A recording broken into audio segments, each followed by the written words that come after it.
Hello, I'm Isaac Hayes III, founder and CEO of Fanbase. Listen to what I'm about to tell you. The window to invest in Fanbase is closing. We've raised over $10.6 million of our $17 million goal. That means there's room for less than 6,370 people to invest in Fanbase for the average amount. The minimum to invest in Fanbase right now is $399. That makes you an owner in Fanbase today. Go to startengine.com/fanbase to invest. Why?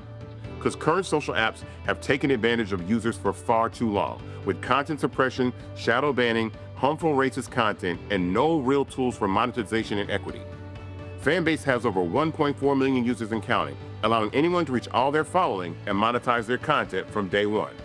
Social media is the new TV, and whoever owns the apps that distribute that content have the opportunity to own potential billion-dollar companies. While big platforms with uncertain futures are failing to serve their users, Fanbase is stepping up to fill the gap. Don't wait until it's too late. Invest now, invest for yourself and your future. Go to startengine.com/fanbase and own the next generation of social media.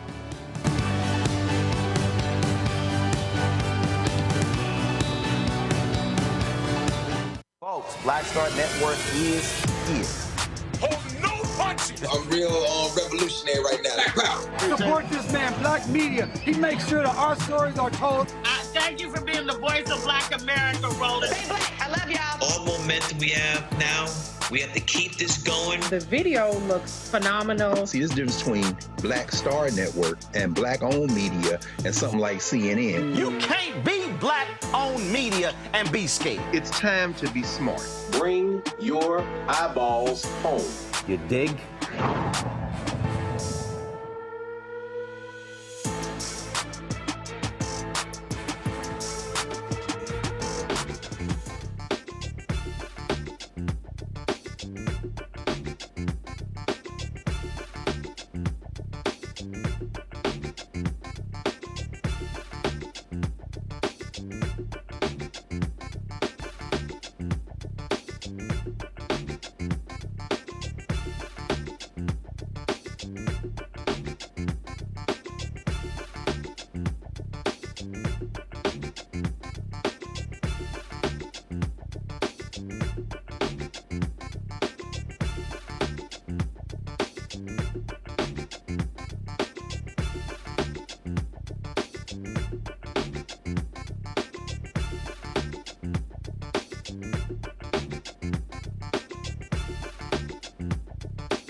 Today's Thursday, June 18, 2025, coming up on Roland Martin Unfiltered, streaming live on the Black Star Network. A federal judge ruled that the EPA's decision to cut $600 million in environmental justice grants was unlawful, not a shock.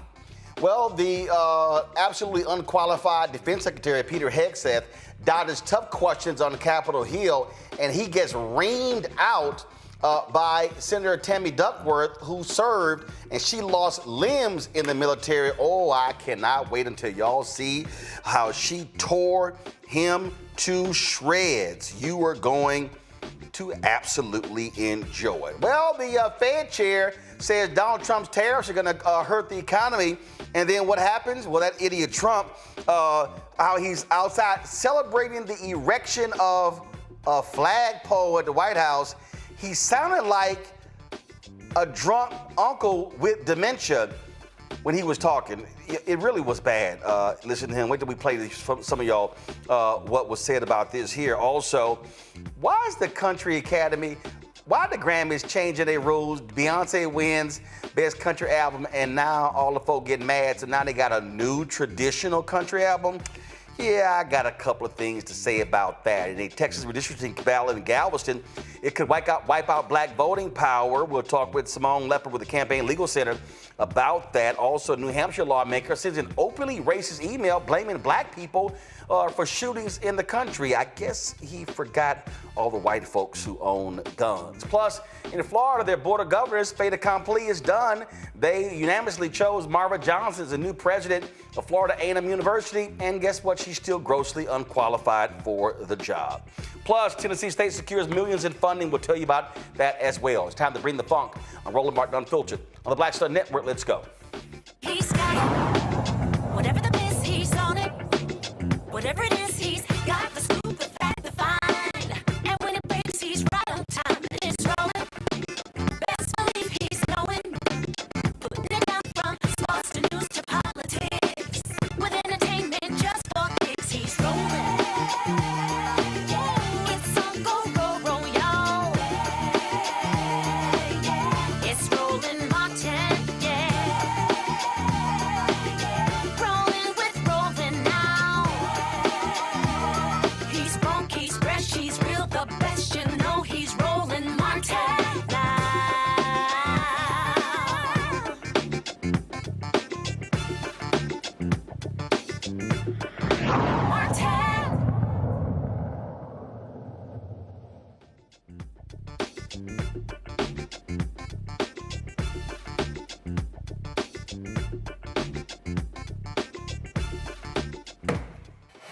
Folks, tomorrow Texans and folks across the country will be celebrating Juneteenth. Of course, they'll be doing so in Galveston, where 160 years ago, General Granger and a number of black troops showed up there to enforce the Emancipation Proclamation. Well, what's been happening is a battle for voting rights in Texas. Republicans there have been trying to strip black Latino voters of their voting power by trying to change the constitution of the Galveston Commissioners Court. October 2023, a federal judge ruled that Galveston County's redistricting map, which would deny Galveston's black and Latino voters of representation, they also comprise nearly half of the county's population, said they did not equal opportunity to choose a candidate of their choice, saying it violated Section 2 of the Voting Rights Act. Well, for years, there's been a battle going on there over this. The campaign at Legal Center has been part of the ongoing lawsuit challenging what's been happening there. Simone Leeper is the senior legal counsel of redistricting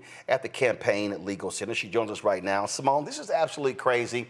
And what we have to understand, look, I'm born and raised in Texas, born and raised in Houston, not far from Galveston. And what this is about, Republicans systematically want to screw over black people. Right now in Tarrant County, where Fort Worth is, doing the exact same thing. They want to get rid of one of the black districts and go from 3-2 Republican control to 4-1. That's the same thing happening in Galveston County, correct? That's right. It's going from having one seat in which the Black and Latino community had the opportunity for 30 years now to elect their candidate of choice and have their seat at the table in the county commissioner's court. And now they stripped that away by cracking those voters across the various districts. Now stop right there. For people who don't understand that phrase, explain to them what cracking is.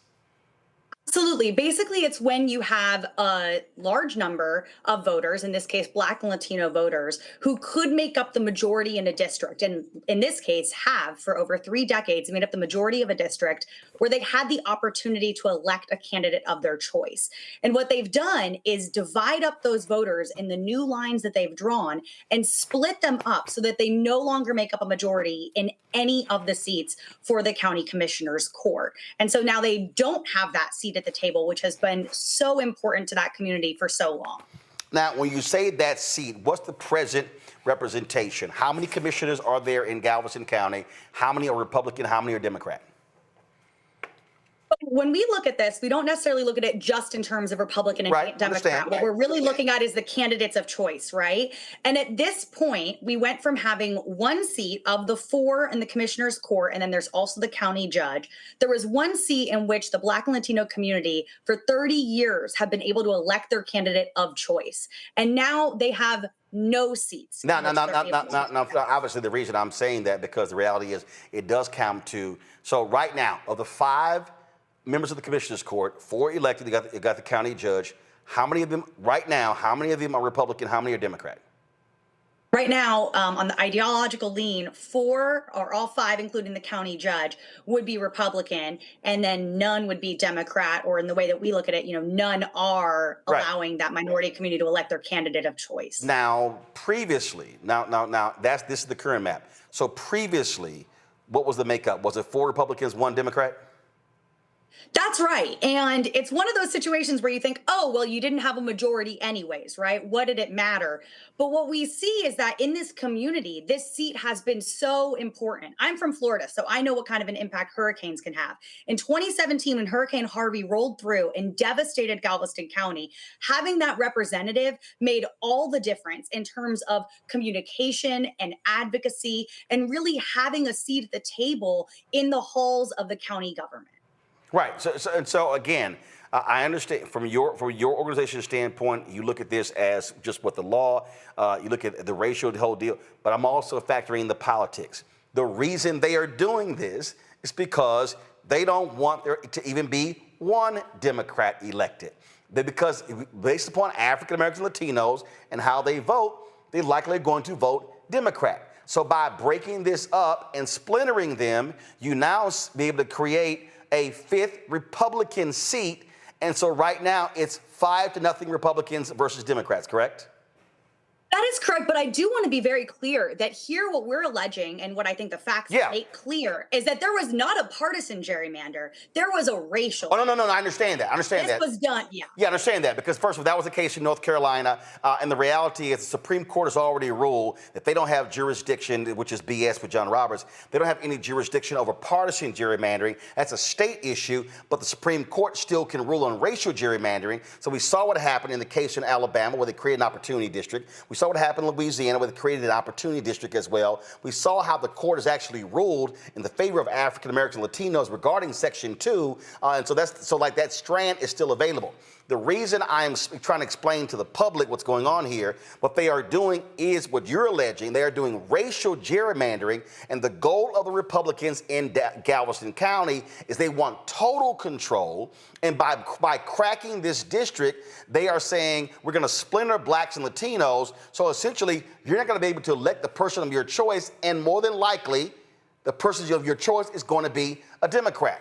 In Tarrant County, the same thing. There are 2 black members of the Tarrant County court. They want to eliminate one of those to go from a 3-2 Republican to 2 Democrats, and 3 white members and 2 black to go 4 Republicans and 1 black. So that's really what their strategy is, and it really comes down to racial gerrymandering, and that's what it boils down to. Regarding this here, has the Supreme Court ruled on the maps in Galveston County?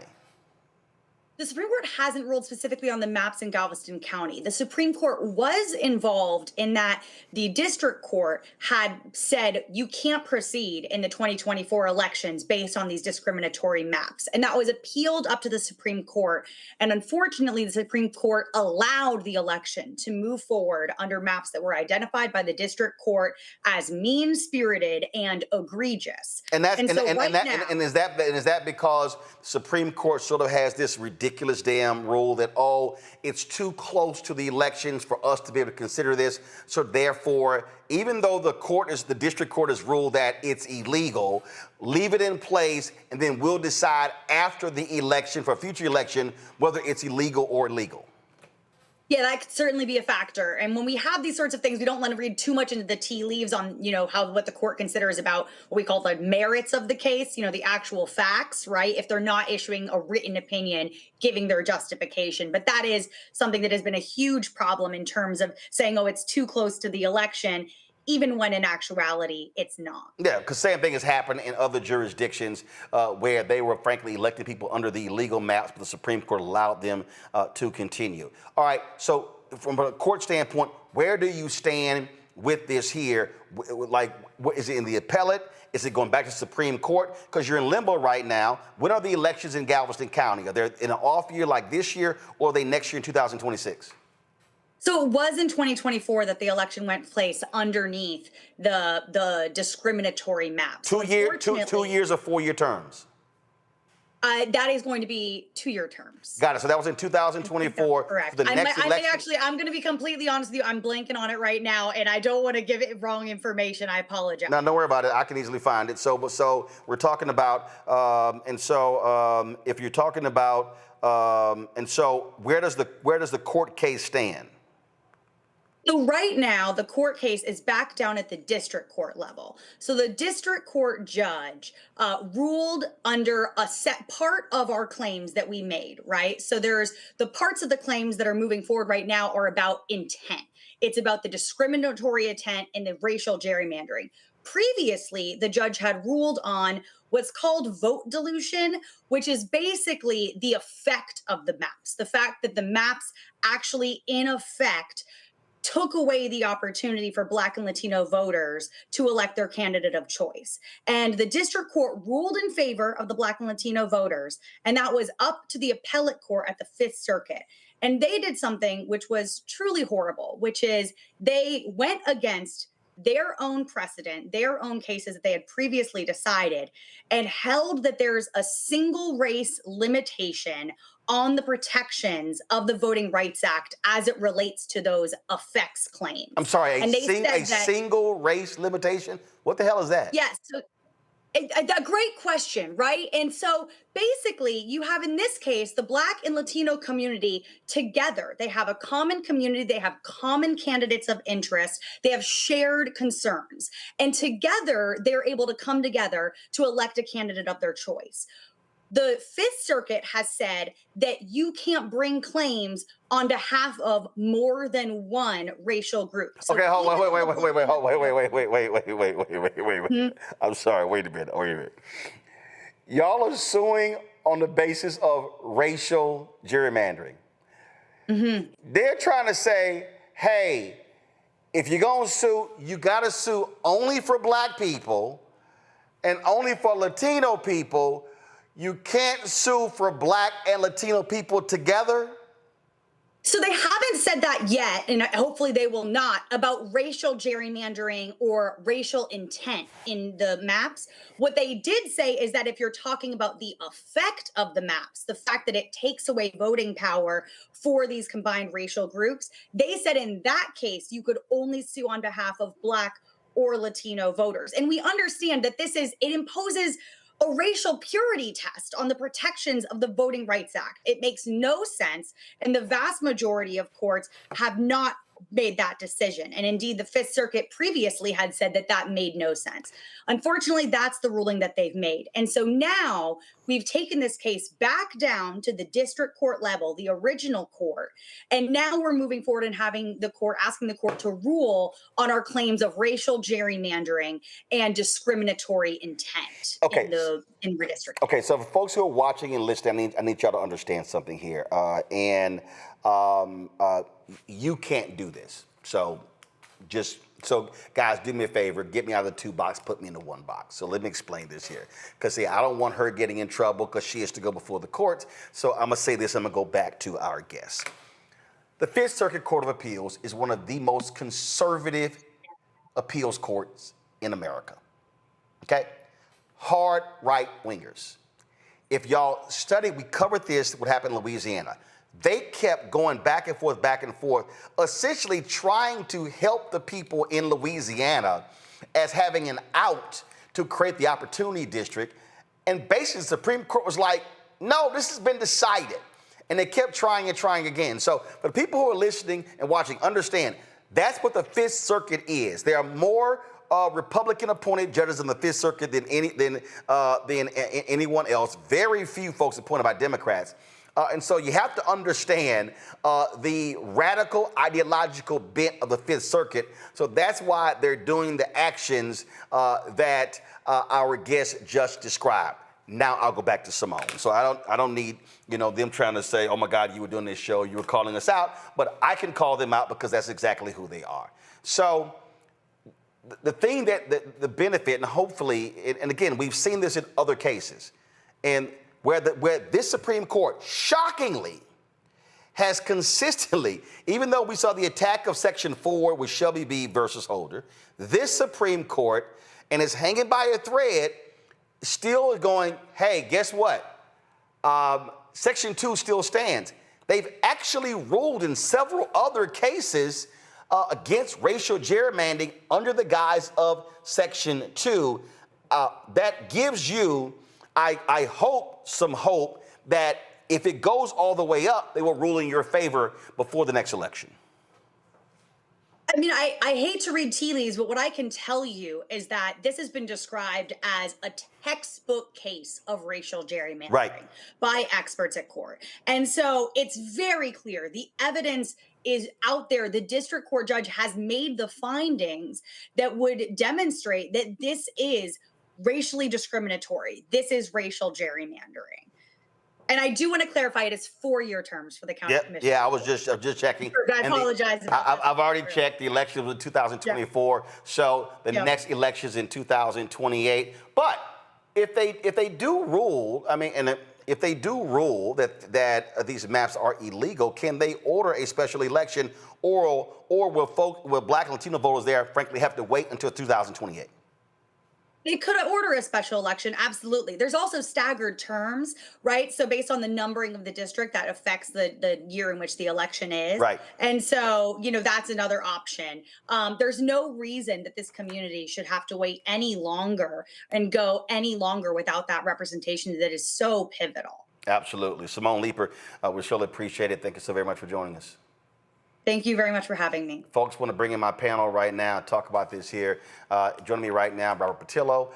He is a civil rights attorney, also a congressional staffer. Joining us from Atlanta, Rebecca Carruthers, Executive Vice President, Fair Election Center out of D.C., Eugene Craig, CEO, X Factor Media out of Baltimore, Maryland. Rebecca, I want to start with you. I mean, again, you see what's happening in Galveston County. We've been covering what's happening in Tarrant County. What was so shameful in Tarrant County is that that Tarrant County, the government, hires this conservative firm out of, I think it was Virginia, to redraw their maps. And we played the video how the county judge would not let them testify. And Commissioner Lisa Simmons like, well, hold up, we paying for this. The taxpayers are paying for this. So how y'all gonna not let them testify in public to answer these questions? And she was like, where are they? Oh, they're in a room somewhere else. And the county judge, and so it was like, wait a minute, it's up to them whether they testify or not. This is what Republicans are doing. They hold a 3-2 majority right now in the Tarrant County Court. They want to redistrict the seats right now. We're not even in this is the middle of a census year because the judge and the county judge makes it perfectly clear. I want another Republican on this court. This is the stuff that they are doing. They are brazen about it, and it is specifically to take out a black county commissioner. So, Roland, just to remind your audience, we're under a very extremely fractured Voting Rights Act, which means that functionally we kind of have a piece of Section 2 left. Section 3 has fallen, Section 5 has fallen. So what does that mean? As an example, with Campaign Legal Center, Fair Election Center, we do joint litigation with them. We just did litigation with them in the state of Alabama, which we were successful, where the state of Alabama decided they were going to remove tens of thousands of people off of the rolls. It was largely minority voters in Alabama going into the 2024 elections. It was a violation of HAVA, Help America Vote Act, which says you cannot make certain changes within 90 days of an election.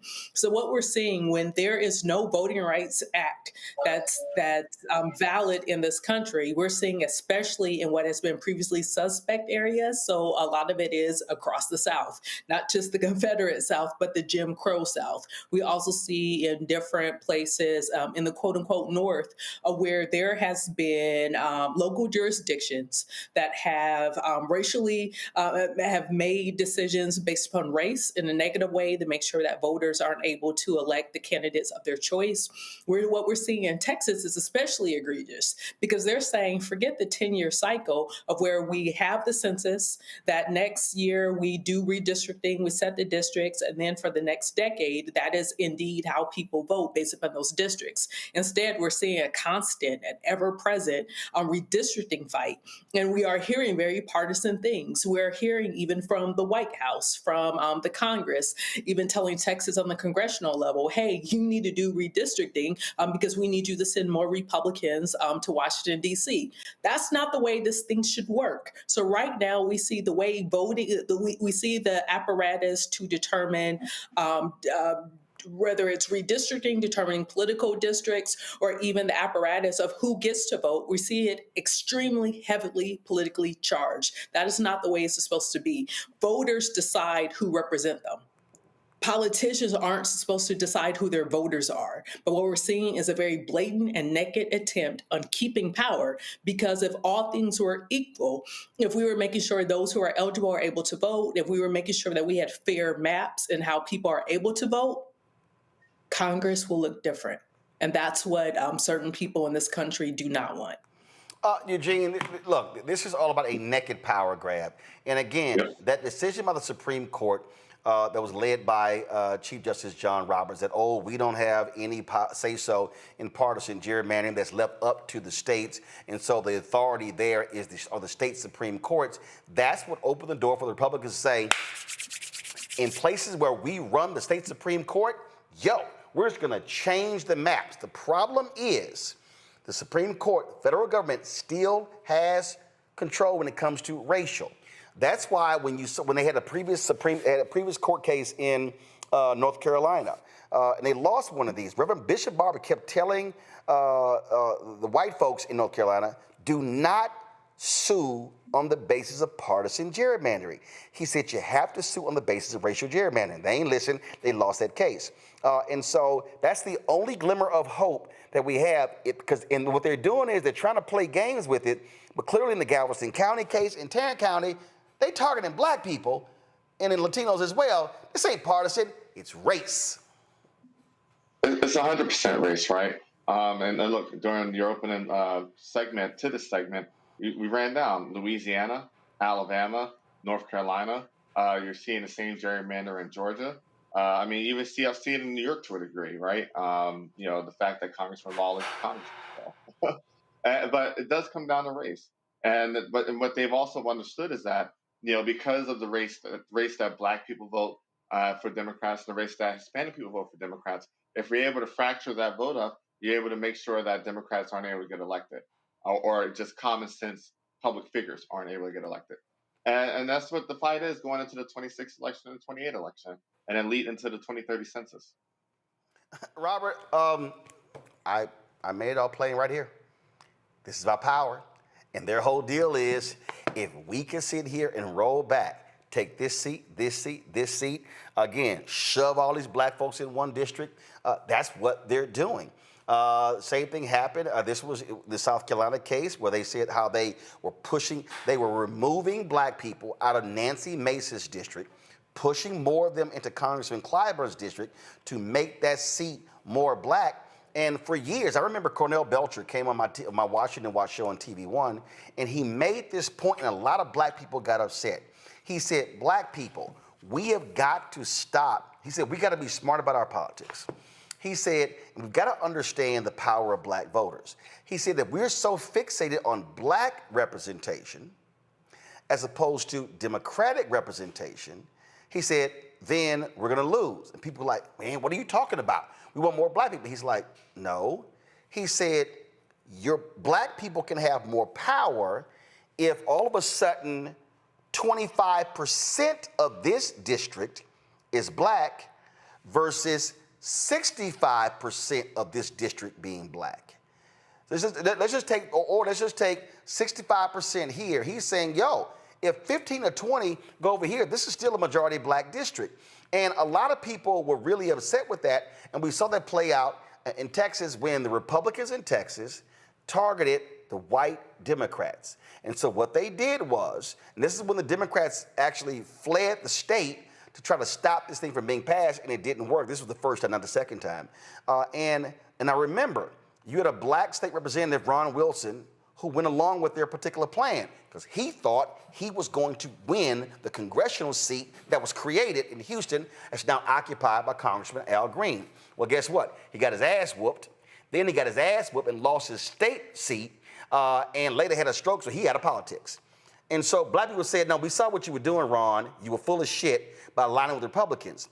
But what happened? They took out all white Democrats.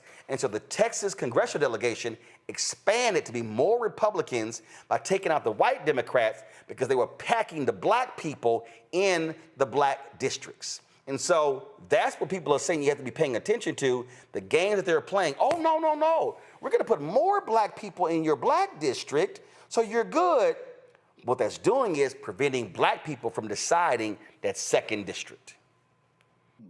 You're absolutely correct. And I want people to remember that your first day of political science class in college, they tell you that politics answers the question, who gets what when? It's about the public distributing the public goods. And they base that upon who has the most people behind them. And so when we're talking about voter suppression writ large as a big subject matter, folks have to understand that there's two ways you can do it. What you were just describing is packing. You put all the black folks into one district to have super majority black districts. Therefore, with the exact same population, let's say there's 10 congressional seats up for grabs, you're going to have one super majority black district and then 9 lily white districts with that same population. Then there's dilution. If you take that same majority black district and cut it up 10 different ways, where now each district only has about a 10% black population, well, now you've also diluted that vote because now you don't have the power to actually elect people within those districts. That's the second way you can do voter suppression. So this is why it's so crucial that we pay attention, not just on the federal level. Black folks will turn out for a presidential election. We will turn out for a gubernatorial, a Senate election, those sorts of things. But these state elections going into the second half of this decade, because when we go into redistricting in 2030, we will not have the protections of any version of the Voting Rights Act of 1965. There will be absolutely no remnant of it on the books. The Supreme Court, as it exists right now, is only waiting. They're chomping at the bit for a case to bubble up to them so they can get rid of the last remnants and kill the Voting Rights Act dead, and the Civil Rights Act won't be long after that. So when we're going into this 2026 midterm to the 2028 election, we as a community have to make it a bedrock principle that anybody who strolls into our neighborhoods and says they want our votes has at the front of that list, not just renewing and supporting the Voting Rights Act of 1965, passing a new version for 2025. Passing a new Voting Rights Act, not just the John Lewis Voting Rights Act. We have to take it to an entirely different level because the fight is completely different. You've been saying, and I've been saying for 2-3 years now, read Project 2025. Page 555 of Project 2025 talks about using the military to go into cities to put down mass demonstrations and limit free speech. And we just saw them do it last week in Los Angeles. They are telling you and choreographing that they are doing every single thing in Project 2025, and they're doing it quick, fast, and in a hurry. And one of the things in there is getting rid of every federal protection around voting, allowing these local jurisdictions to pack and to dilute the black vote. And we will see the U.S. Congress and every House of Representatives around the country looking a lot closer to 1865 than 1965, and we don't make that our priority going into the next election. The thing for me, Rebecca, and again, and I guarantee there's somebody who's watching this sitting and going, see, there you go. You talking about support them Democrats. There are two parties in this country. There are Republicans and there are Democrats. And the reality is most black people vote Democrat. So when you're talking about voting power, you're talking about who are you likely going to elect? Who has control of purse strings? In Texas, when the hurricane hit, the last hurricane, Governor Greg Abbott said, I don't give a shit about then Houston Mayor Sylvester Turner. I don't give a damn about County Judge. I don't care about the county judge. Her name is Hidalgo. I don't care about her. He withheld $1 billion in federal money from Harris County, because Harris County is a Democratic county. He penalized them because they were blue. And guess what Harris County has? A lot of black and Hispanic people. So I'm gonna need people to stop, black people, stop being stupid, simple Simons, and who then go, hey, there you go, trying to be a shield, to understand that when Texas, when the census happened, the population in Texas expanded because of black and Hispanic people. And what do Republicans do? They added mostly Republican congressional seats. Knowing full well they ain't voting for those two. They know that. So I'm gonna need black people to understand that their whole deal is, you get caught up in the D versus the R, the donkey versus the elephant, the blue versus the red, but the Republican strategy is to freeze black people out of political power, which now means you can't control budgets, you can't control dollars, and that's what politics boils down to. It boils down to the delivery of resources on the city, school board, county, state, federal level. You know, another way to frame this isn't Black people voting Democratic or Black people not voting Republican, but understanding the power and the process and the history of Black political power and why Black people vote the way in which they vote. When we look at when Blacks Black men specifically got the right to vote post-slavery, largely Black folks then register as Republicans, the party of Lincoln. But there was also a radical Republicanism agenda that was going through the Congress at the time. We saw at that point that Democrats were largely the segregationists. They were the party of Jim Crow. But then we started to see a switch. We started to see that the Democratic Party decided, hey, we're going to be the ones to pass. They said they were going to be the ones to pass civil rights. They were going to be the ones to pass voting rights. So at that point, especially with the northern migration patterns, we started to see that Black folks largely started to vote Democratic. To be clear, Black people do not vote for Democrats because they love the Democratic Party.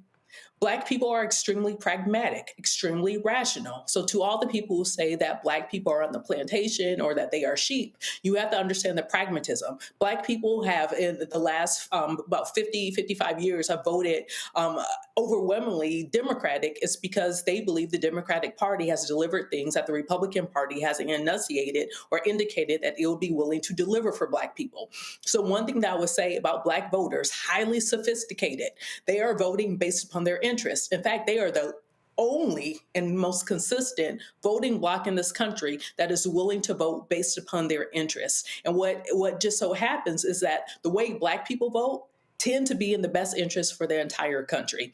And so we got to frame it out. It's not just a partisan lens, but it's a rational choice lens in which how Black people decide to vote. And what we're seeing in this country right now is that there are people in this country who do not want Black people to have political power. Period.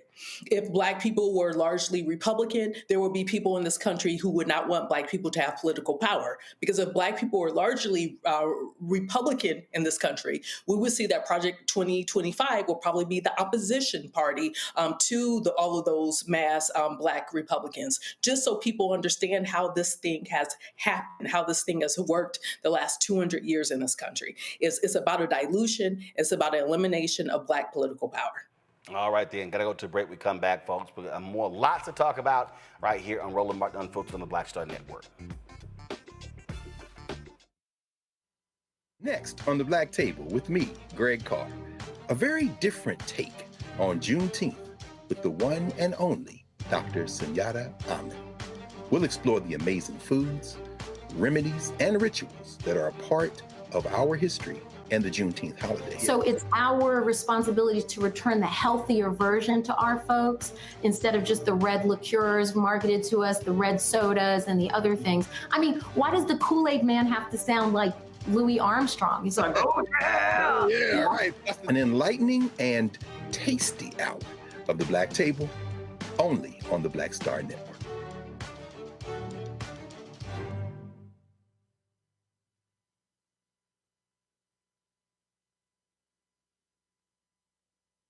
Hey, what's up? Geek Tony in the place to be. Got Cake Touch, Your Mama's University, creator and executive producer of Fat Tuesdays, an air hip-hop comedy. But right now, I'm rolling with Roland Martin, unfiltered, uncut, unplugged, and undamn believable. You hear me?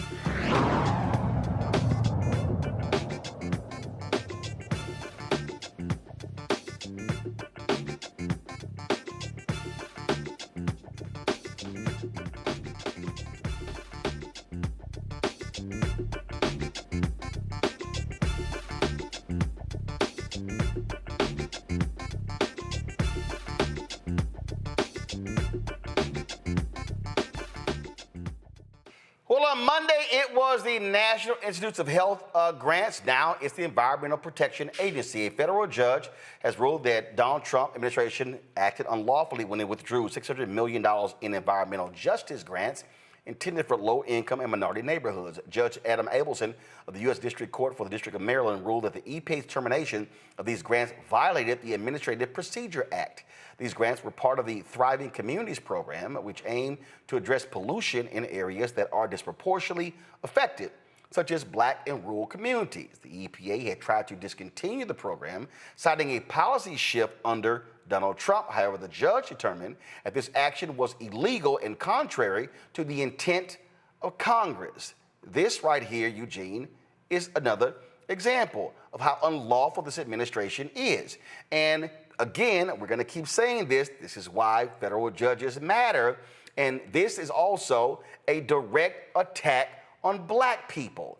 The federal judge in Massachusetts on Monday said the same thing. He had never seen this level of racial discrimination coming from the federal government in 40 years that he's been on the bench. And I'm going to keep saying this until people wake the hell up. Donald Trump and MAGA and Republican parties, they want to defund black America. They want to destroy the civil rights and the economic rights infrastructure of black America. They want to destroy these grants when it comes to black health. They want to destroy these grants when it comes to the environment. So they don't give a damn about the drinking water or the air quality where black people are.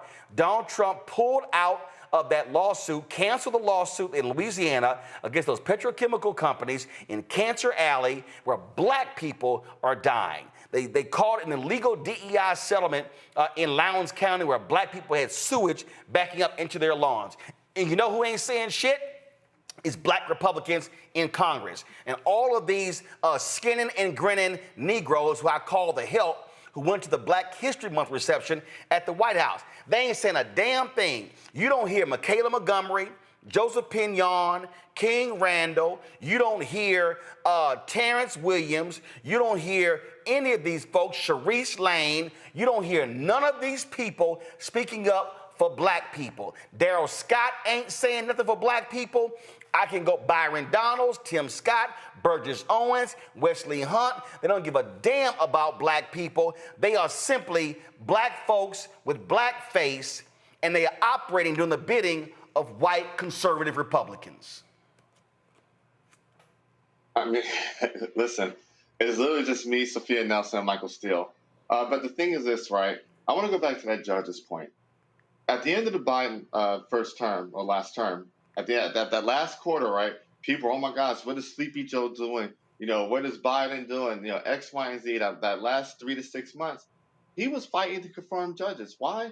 Because hey, as the last safeguard, as the last safety net to a Trump administration, you have the courts that they're still hanging on by a thread because the Trump administration is actively ignoring orders coming out of federal courts at this point.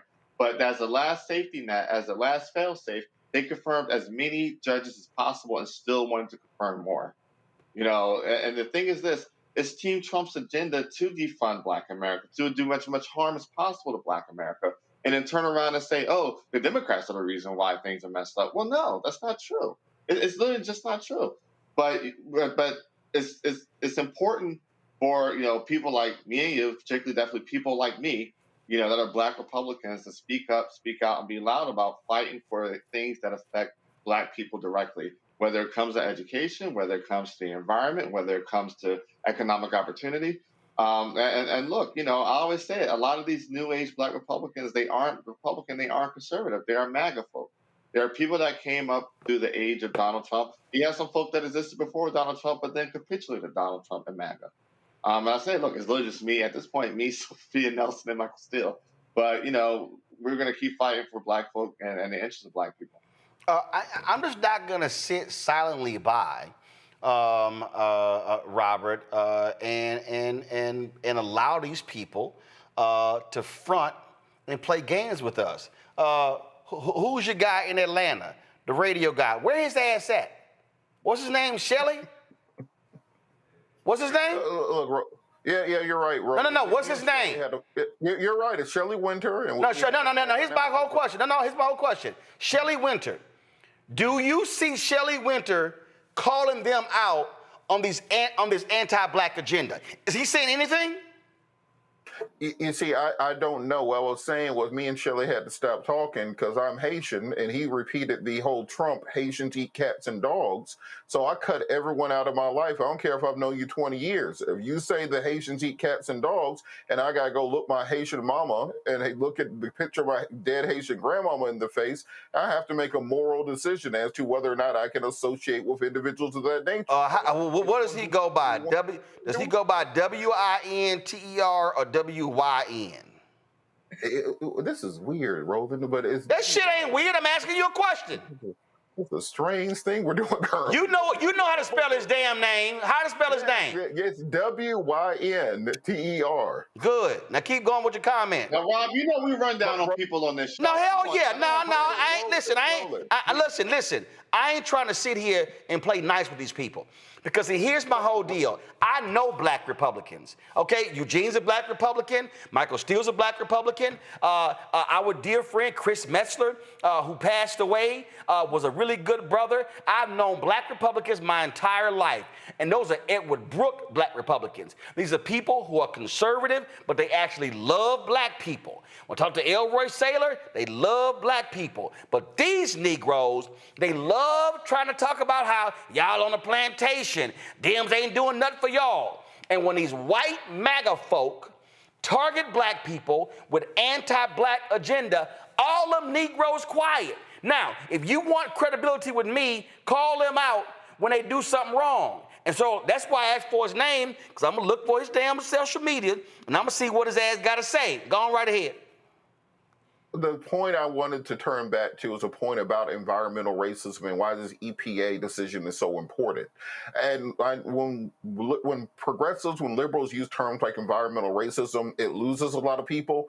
If you grew up in a neighborhood where there were some big-ass power lines, some high-voltage poles that went over your house, and now all the kids don't act right, that's environmental racism.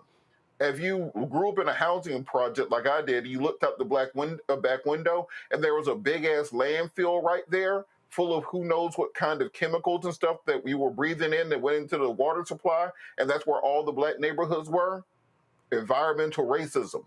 If you were in a community where there was a giant, let's say you're in Philly, and there's a factory with an eternal flame burning methane when you go by on the highway, and that smoke comes down onto a neighborhood inhabited mostly by black and brown people, and now the test scores are lower there than they are on the other side of town, that's environmental racism.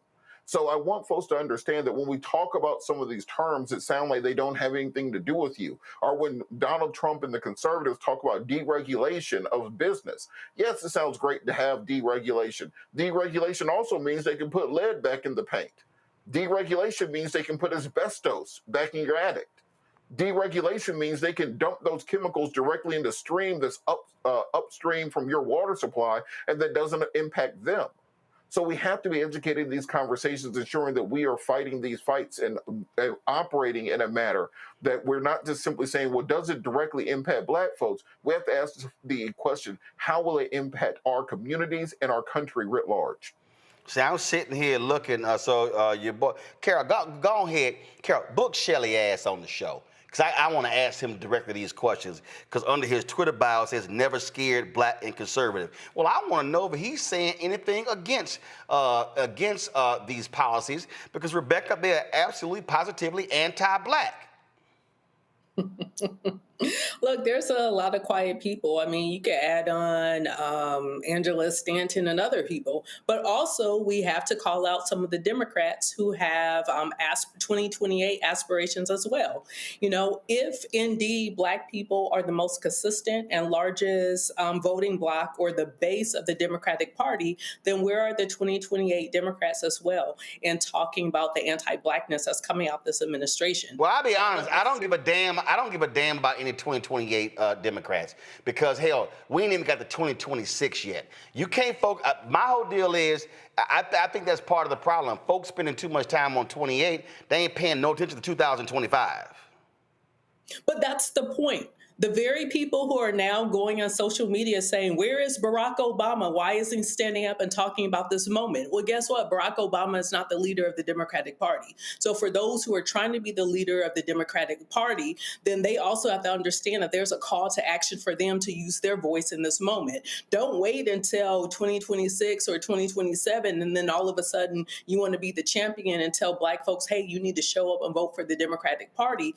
My point is, These people who are trying to line up and figure out and machinate with how they're going to, what position and do their positioning for 2028, that leadership needs to appear now, because if it appears now, it's actually authentic leadership. So one thing that I would say to Black voters, stop, look, and listen and see who is actually championing your issues right now. Stop, look, and listen and see who is willing to call out the anti-Blackness, anti-Black policies that we're clearly seeing from this administration. This isn't a, oh, maybe they don't mean it. No, like we've talked about since last year, this is Project 2025. One thing that I want to note, when I was going into the elections last year, I was in Alabama at an event. I was talking to a voter about Project 2025. And one of the things they said back to me is, this is Alabama. We've been living in Project 2025. I don't think the rest of the country is ready for what is getting ready to happen to the entire country. So I do want to acknowledge that there are people, there are Black folks living in states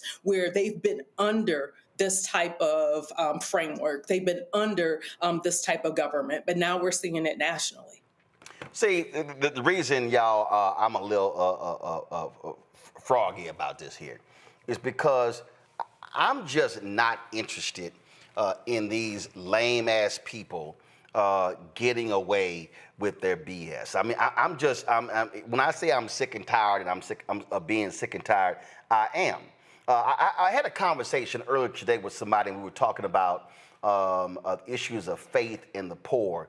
And I literally said, I said, you know what? It's time some folk just roll up on Ralph Reed's Faith and Freedom Conference. Because, you know, they had it every single year, and it's amazing. They have it every single year, and ain't never conversations about faith and freedom. Like, it ain't never conversations about faith. And I look at the agenda, and I'm like, yo, where the faith stuff at? Where the faith stuff? And in fact, I'm trying to sit here, and I'm going to have to reset. Give me a second. I'm going to have to reset my Roku here. So control room, I'm about to send this to y'all. I need y'all to pull this up. Ben Shapiro, punk ass. You know, I can't stand lame people, and Ben Shapiro is one of them. He posted this tweet, y'all, that got my attention. And see, this is why I'm doing roll call of names. Because see, I don't want to use words like they. I don't want to say them. I want to put a name on it. And I want to challenge them to see if they have the guts to actually say or do something. And because they always running their mouths about stuff. And so let me know when y'all have it. So Ben Shapiro, he posted this tweet, y'all, and he said, it was, we're going to show it in a second, it was an honor to meet His Holiness, the Pope, in Vatican City today, and to thank him for standing up for biblical values in a chaotic world, and to present him with a signed 2005 White Sox World Series baseball I had in my collection. We're both fans.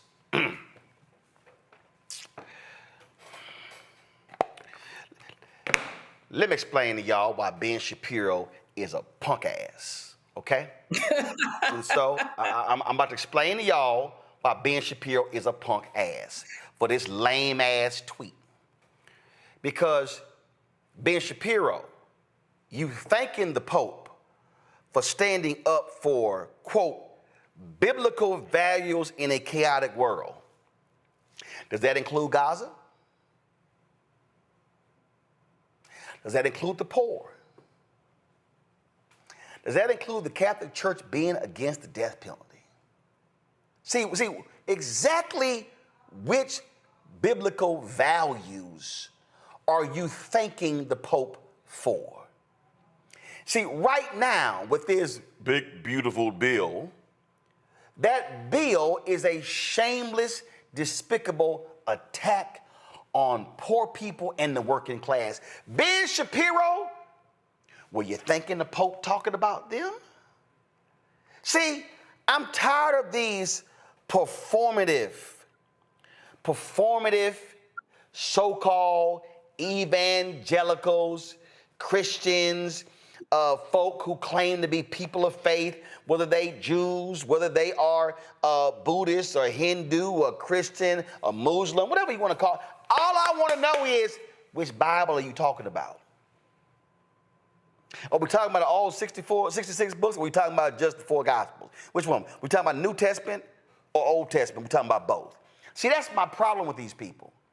And see, I think part of the problem is that people of consciousness are unwilling to name them. No, I'm talking about you got to name them. You got to call them out by name. You got to look them in the eye and say, you are a trifling ass so-called Christian. Because see, Ben Shapiro, if you gonna thank the Pope for, quote, standing up for biblical values in a chaotic world, I'm gonna need you to specify specifically what biblical value. Because see, here's the problem with folk like Ben Shapiro. And this is the problem with MAGA. And this is the problem with the Republican Party. This is the problem with Paula White. This is the problem with punk-ass Dr. Phil. This is the problem with punk-ass Drew Pinsky. This is the problem with punk-ass Dr. Oz. This is the problem with sorry-ass Ted Cruz. This is the problem with all of these so-called Christians. Y'all think this is Golden Corral. It's a buffet. I'm going to pick a little bit of this. I'm going to pick a little bit of that. And I'm going to skip some of this. But y'all don't want to deal with it. Jesus did not talk about anything at a greater rate than the poor. So which party that claims to love Jesus, they got some of the biggest crosses? Which party is fighting on behalf of rich folk in the country? When you support, Robert made the point earlier, when you support cuts to the EPA because you don't give a damn about water quality, you don't give a damn about any of that, please, by all means, tell me who exactly are you supporting? Because, oh, I'm sorry, I thought y'all was some Jesus-loving people.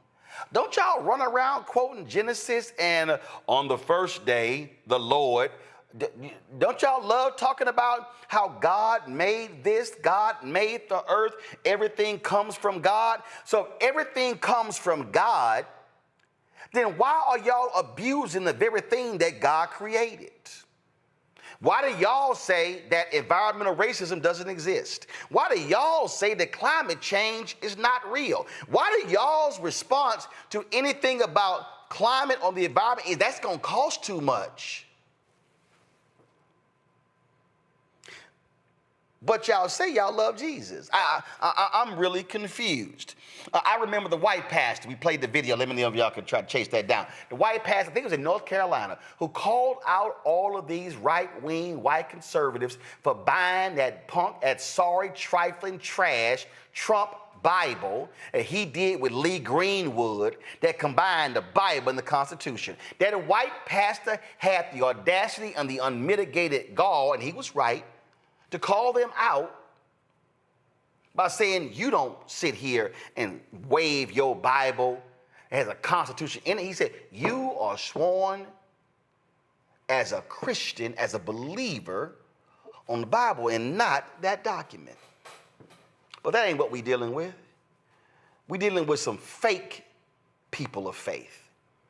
We are dealing with some folk who worship a deity who is a devil in Donald Trump. You got Franklin Graham, fake Christian, not even a real pastor, because the real person of faith in the family ain't him, it's Ann Lutz. And if Ann Lutz had other body parts, then she would have taken over her daddy's religious empire. But because Billy Graham believed in giving it to the son and not the daughter, he gave it to Franklin when the real person who should have had it was Ann Lutz. But I'm just going to leave that alone. Franklin Graham questioned Barack Obama's faith, but he praises this multi-married, cheating on every wife, got 3, 4, 5 baby mamas, no integrity, no credibility, is a massive liar, but Franklin Graham holds him up as the epitome of, we need to pray. We need to pray for Donald Trump. Yeah, we need to pray that Jesus hit him in the head. We need to pray that somehow he gets hit with a lightning bolt and somehow Jesus is infused in his body, because we know you ain't worth nothing if you can't even hold the Bible right. These people that support Donald Trump, who call themselves people of faith, they are demonic. They are imps for the devil. And I'm going to call it like it is. They ain't people of faith. They don't believe in the word. And so please, Ben Shapiro, don't give me this crap thank you to the Pope for standing up for biblical values in this chaotic world. Name them.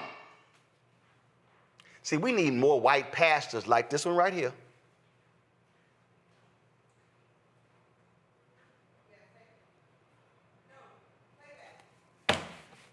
Come on, y'all.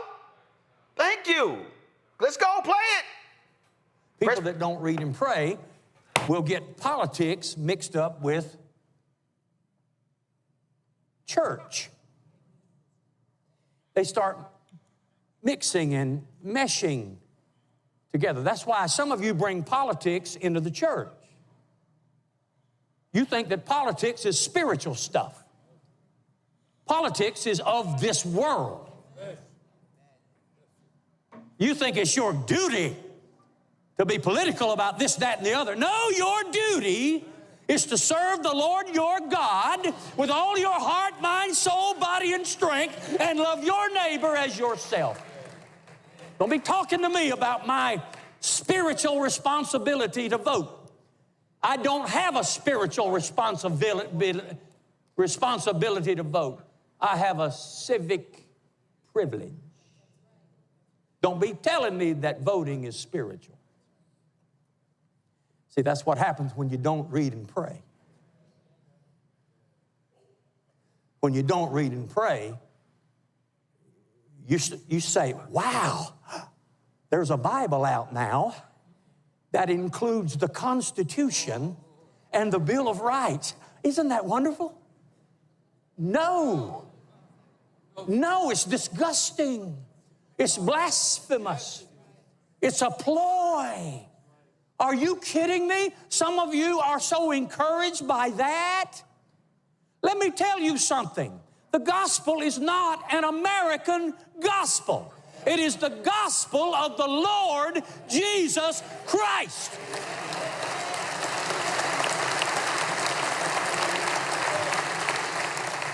But Pastor, I bought the Bible. Really? You're telling me that you're encouraged because someone took a government, U.S. Constitution, a document that says we are of the people, by the people, and for the people, the people, the people, the people. And you have put it right beside the Word of God, which is eternal, unchanging, which says, of him, by him, through him, to him, from him are all things, and you're going to put those together and be happy about it? God forbid. Now, you can get mad if you want to, but I'm going to tell you something. If you glory in that kind of thing, you don't have a prayer life. If you glory in that kind of mess, political mess, you do not know what the Word of God says. I'm going to rear back and tell you something. This is not my home. This world is not my home. I've been sent out just like the 70 were sent out. You've been put here and sent out just like the 70 were sent out. We've been put here as strangers and pilgrims, and we are passing through. I am just walking through. I'm just renting an apartment for a little while in this strange and foreign land. No, sir. My real citizenship is in heaven, from whence we look for the Lord Jesus Christ, who's going to change our vile body, that it may be made like unto his glorious body. Eugene, real simple. There are few white pastors with the guts to say that. Listen, across this country, you have the evangelical church at this point that is decided to hit the Republican Party. That's the reason why Iowa kicks off the primaries and presidential cycles.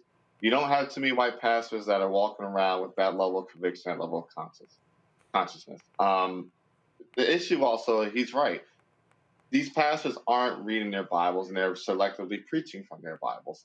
We have all the infamous pictures of all the mega church leaders and high name faith leaders and faith in quotations, their hands extended out over Trump, praying for him, but they're not praying for him to do right by people that are hurting in this country and across the world. They aren't praying for him to do right and solve conflicts of people across the world in this country. And that's what it's been. You kicked off the segment with Ralph Reed's Faith and Freedom Coalition annual gathering. I wouldn't even call it that. I would call it the Indoctrination and Tyranny annual gathering, and that's what it is.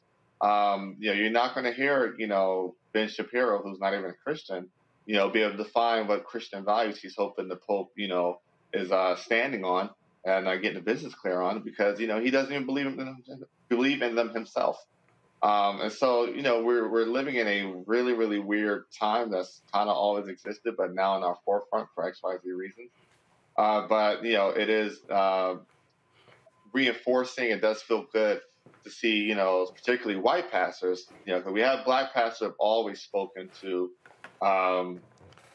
the truth and conviction of the Bible, to the truth and conviction of the faith, but the freedom that the faith gives, right? Black liberation theology is a thing, and it's sad that, when Barack Obama, got elected and during that whole cycle that, the black faith got dragged through the white media. But, it is, well heartening to see a white pastor standing on business when it comes to the actual faith of Christianity. I'm just not interested for a second, Rebecca, in giving these people any space to breathe. I was going to say, I bet you that pastor claps on the 2s and 4s and not the 1s and 3s, but who knows? Eugene kind of hit on this, like hearing faith and freedom. I would never attend something called that if you're not talking about liberation, because the Bible talks about in Christ there is. I'm talking about, Rebecca, they ain't got nothing about faith and the poor on their agenda. Like, not a year. Look, I think I've shared on the show that I grew up Kojic, Church of God in Christ, so very much Pentecostal. I was 4th generation Kojic until in college I started to go to some non-denominationals. And what's interesting is that also growing up in the Midwest, I grew up around a lot of white evangelicals because Kojic to some extent is black evangelicals, especially before the Bishop Sheard out of Detroit era of Kojic. And my dad was a minister. I remember my dad asked me, what's your favorite passage about Jesus? And I was like, Matthew 21. And for those of you all who aren't familiar, that's the Jesus who fussed and cussed in the temple, who went and he overturned the tables, beat people's behind, pushed them out the temple and said that you are a bunch of corrupt grifters. Get out of my daddy's house. And so when I think in terms of the gospel, when I think in terms of freedom and liberation, it's not what Ben Shapiro and the rest of those ilk are trying to sell. In fact, my viewpoint is that they're trying to sell white supremacy in the frame of trying to use biblical, quote unquote, biblical words. And even when people say, oh, I believe in biblical principles, what does that actually mean? How are you living that out? Doesn't the Bible say true religion undefiled is taking care of the poor, taking care of the widows, taking care of the fatherless? Those are the tenets of what religion is supposed to be if you're actually following what the Bible actually says, which, like you said, many of these people aren't. Instead, they're subscribed to a cult that's rooted in white supremacy. Just like if I ever walk into a church and the picture of Jesus is blonde and blue-eyed, I'm leaving. That's a cult. It is white supremacy. It's not even quote unquote biblical. So people got it all the way mixed up in this country, especially understand of how Black theology plays into this, especially of those who descended from slavery, who were forced to deal with spirituality in terms of a slave master's Bible, which didn't have any of the liberation text, any of the freedom, if you're going to use freedom, but I prefer using liberation. So Black people in religion, and even to Eugene's point, the way in the Barack Obama presidency, especially the first term, how the Black church was really skewered, especially around Black liberation theology. I view Black people, we're spiritual. Are we necessarily this Christianity thing that has evolved and rooted in white supremacy? No. So it doesn't even fall on us that way. Be like, we experience spirituality different, especially for those who are still connected to our ancestral home. So it's cool. I'm glad this minister called it out, but then what? We need all the Southern Baptists to call it out. We need all the Southern Baptists to stop being so segregated, stop being so anti-Black, because they're ultimately the ones who put all of this in the White House. They're the ones who put the people like Marjorie Taylor Greene and the rest of those ilk who are very much anti-poor people, anti-diversity, anti-women, anti all the things and the people that Jesus hung out with in the Bible. Well, Robert, we also need Black preachers to be a hell of a lot more proactive in confronting these folk, challenging them to their faces at their conferences, at their events, and not just in their pulpits. You're absolutely correct. And just kind of to Rebecca's point, and for my etymology nerds, I see you, I hear you, I'm here for you. Look at the word religion itself. Then that kind of Latin prefix, reg. What are some other things that have that same prefix? Regulation, regiment, regality. What do they all talk about? Control. How do you control a group? Do you control them through regulation? Do you control them through being a royal, through regality? Do you control them by putting them into a regiment where they're doing the same thing all the time? Or do you control them with religion? It all goes into the same thing, and our political leadership has long known this for decades, that the easiest way to control people, to get them to vote against their enlightened self-interest, to get them to not ask any damn questions, is through religion. Bob Marley said, some people say great God will come from the sky and take away all your pain and make everybody feel high. But if you know what life is worth, you'll know it's here on earth. Because they want to control you into believing that your goal, your reward comes later, but they will enjoy the fruits of their labor now. Inside of the buildings, they'll have gold, they'll have marble, they'll have all the trappings of the world, and then tell you to go out and suffer in order to support that. It's the exact same way in politics and in religion. So when people understand that, they have to start thinking logically about what's best for themselves, as opposed to simply what either the regulatory bodies, the political bodies, or the religious bodies are telling you what's best for you while they're not doing the same thing. Listen, I ain't letting nobody off the hook. We got to call folk out, and that's what we're going to do. They talk about name it and claim it. I'm going to name it and call it. Going to break, we come back. Y'all, I got a whole section of, I might have to bring back crazy-ass white people, because I got 4 stories where these people truly have lost their minds. Quick break, break it down, support the show. Join our Bring the Fuck fan club. You want to give via Cash App, use the Stripe QR code. You see it right here. You can also, of course, see a check and money order, make it payable to Roland Martin Unfiltered. Send it to P.O. Box 57196, Washington, D.C., 20037. 0196, PayPal, R Martin Unfiltered, Venmo, RM Unfiltered, Zelle, Roland at RolandSMartin.com, Roland at RolandMartinUnfiltered.com. We'll be right back.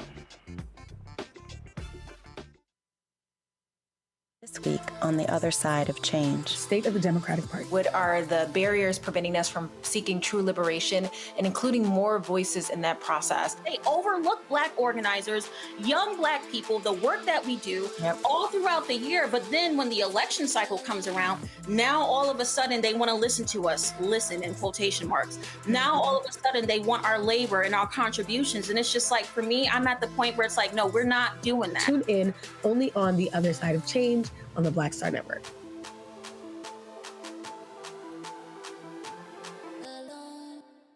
Hello, I'm Paula J. Parker.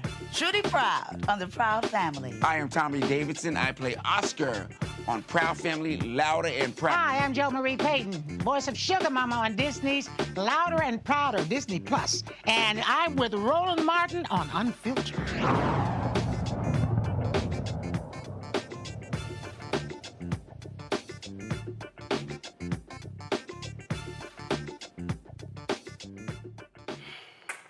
Lord, I really get some of my best laughs these days when these whiny, crying ass Trump folk who are undocumented,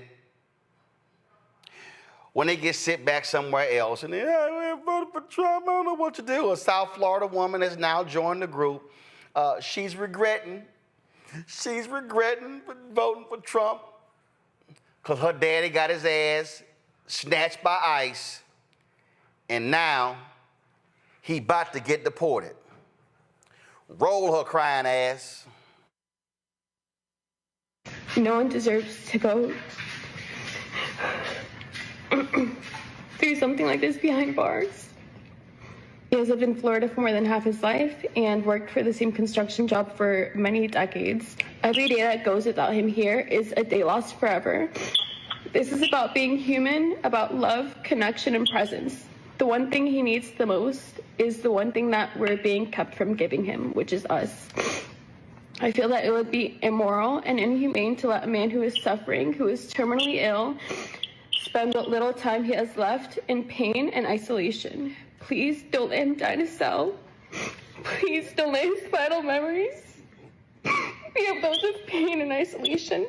The American flag stands for compassion, kindness, liberty, and justice for all. We're all human, and today I'm asking for one human act of compassion to please let my dad come home. My vote, again, is to deny the request for conditional medical release. When I voted for Trump, I supported the very system that allows this kind of cruelty to happen. I've spent the last few days reflecting, and I feel like I came through some sort of revelation. I questioned my beliefs, my choices, and my role in all of it. My vote wasn't just a mistake, it was the ultimate betrayal of the very people that I come from. I feel like living in South Florida, surrounded by Republican voices, I was brainwashed into thinking I was one of them. I fell for the propaganda, the normalization of cruelty, and I believed the lies that gave me a false sense of security and belonging. I was convinced that voting for Trump was for the economy or against crime, when in reality I was supporting a man and a movement that dehumanizes people. He basically built his platform on targeting immigrants, spreading hate, and pushing policies that ultimately broke families apart. I regret my vote so deeply, and if I could go back and change it, I would. I'm reading, listening, learning, and unlearning everything that I thought I knew. And to anyone who is feeling the same regret as I am, I want you guys to know that there's still a way for us to move forward, but it starts with honesty first. To every single person who has been affected by the choice that I made, I am so sorry. A lot of you aren't going to forgive me, and I'm really not expecting anyone to, but I just want everyone to know that I'm going to move forward with more compassion, continue educating myself, and fight for those who can't fight for themselves.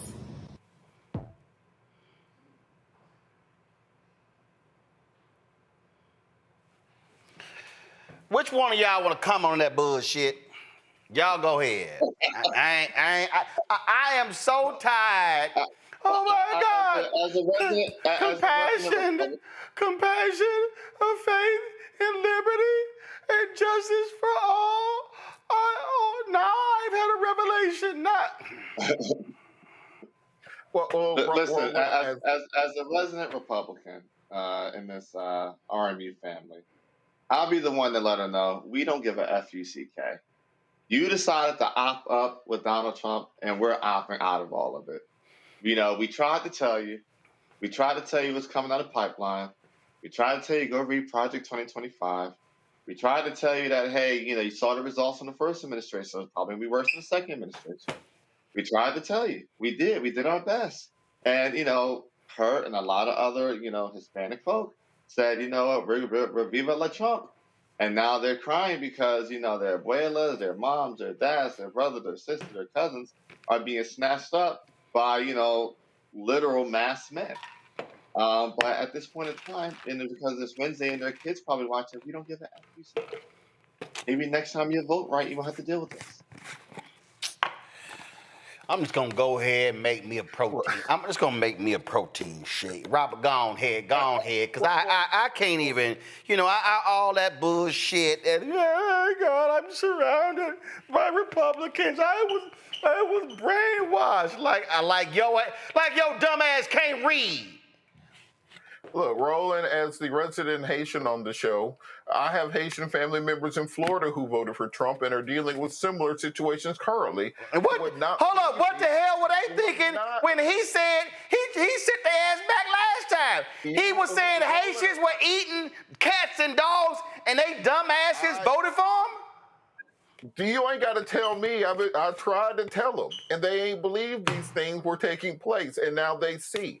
But to all those individuals out there who are hearing this and who are realizing maybe he wasn't playing, who are thinking to themselves, well, maybe wouldn't be going to war with Iran by June, and maybe wouldn't have troops in the streets of major cities by the end of May, and maybe he wouldn't crash the economy in 100 days. Maybe you thought that he was joking about that. Well, now you know and you understand. And guess what? The doors of the church are open. You are welcome back. Come back home because we need you for the midterms. We gotta stop thinking about what happened in 2024 and start thinking about 2026. And all y'all people who regret your vote, it's time to come forward, tell your story, tell your testimony, encourage more people to turn out. We have to increase those numbers. Elections are about addition, not subtraction. So we have to bring those people back in. So if you realize you made a bad decision and may have accidentally voted for Hitler in 1933, you're welcome to come back. If we still have elections in 2026, we need you. Rebecca, I'm just gonna channel Bernie Mac. I don't give a fuck. I mean, I'm not going to go back and forth with people who think they're Spanish instead of indigenous, I mean, that's a pathology. That's a choice. I think instead of doing some of this performative stuff, some of those people should just take that to the grave. If I don't know how you voted, then you know what, child, take that to the grave. And, sorry for you. I hope you and your family figure it out. Let's go to our next story. Racist white man in Massachusetts. His ass about to go to jail because he decided to throw a rock that impacted some black folks. So what did he do? He threw a rock, threw some rocks at a black father and his daughter while they were fishing last month. He appeared before the judge to face the charges against him. Now, he's 67-year-old. His name is David McPartland. He's charged with assault with a dangerous weapon and an assault to intimidate in connection with the May 26 incident. Sharon Brown, his 10-year-old daughter, were fishing on a local lake when this white man, later identified as McPartland, came out of his home and told them they couldn't fish in the area. Well, that's when Brown recorded the brief interaction where McPartland called them a racial slur. Brown then called the police. According to court documents, McPartland admitted to throwing rocks and said, quote, he slipped out a word that maybe shouldn't have. The judge entered a not guilty plea on McPartland's behalf, and he was released on his own recognizance. He's scheduled to appear in court next month. Now come on. Now, Robert, I don't know what happened. Nigga just slipped out. I don't know what happened. It was the GA. I don't know what happened. It just slipped out. It just slipped out. Man, I hope they slip your ass in jail. I don't care if you walking in that cane. See, and now the daddy upset because his daughter, she no longer interested in fishing. She don't want to go near the water because of this racist white man in Massachusetts. What I want people to remember are a couple key words and phrases. or encounter yourself in a situation like this, you want to call law enforcement immediately. You want to say the following words: I am under active assault. I'm asking you to step away. I'm going to have to invoke self-defense, and make sure the police hear this. At that point, you can officially whoop that person's ass, actually. You're defending yourself from an individual who was assaulting you with rocks. You don't know the nature of the rocks. You don't know what their intentions are. He doesn't know what happens the minute that he decides to commit a felonious assault upon you. And for this reason, you are legally entitled to beat the brakes off their happy ass. Because if you get yourself in that situation, occasionally, you'll have to find out about consequences. And class, it's important for us to appreciate the word of the day, which is consequences. Okay, look, I ain't no lawyer, so this is how the call should go. Hey, 911, I'm gonna need y'all to send the cops and send the ambulance, because a white man just threw some rocks at me and my daughter. I'm about to whoop his ass right now for self-defense, so he gonna need an ambulance when I'm done with his punk ass. That's how my call gonna go. Okay, all right, so let me go on this one here. White woman in California loses her damn mind, calls some black movers niggas. Now she mad because they recorded a video, posted on TikTok. It's got more than 2 million views. Roll it. House is blocked off. I can't get out. I live here. I can't get out of my fucking house. Fuck you. Yeah, I think a simple "can you move your truck, please" would have sufficed. You stupid nigger. Right. Glad I recorded that. Okay, so here's the details here. Okay, the black guys were moving. The truck was blocking the street, blocking the driveway. She comes out and says, "Acting a fool, need y'all to move." They said, "No problem, we'll move the truck." But she had to get a little extra, then calls them the N-word. Well, what then happens? They post the video on TikTok. Her ass got real famous real fast. Then her dumb ass, what has she decided to do? She decided to hit them up. Can y'all take the video down?